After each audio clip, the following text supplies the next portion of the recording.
რას ფიქრობს?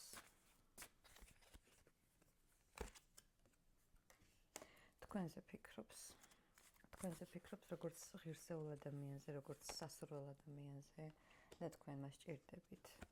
მაგრამ უნდა დაუკვირდეთ აქ, რომ იცი მაგაცემის ბალანსი უნდა დაბალანსდეს. უნდა დაბალანსდეს, იმიტომ რომ ბევრი არ ჩადოთ ამ ურთიერთობაში. გრძნობა აქვს თქვენს მიმართ, ამასაც ცნობიერებს, მაგრამ აქ იკვეთება პატარა მინიშნება, აქ მესამე ფაქტორებიც არსებობს.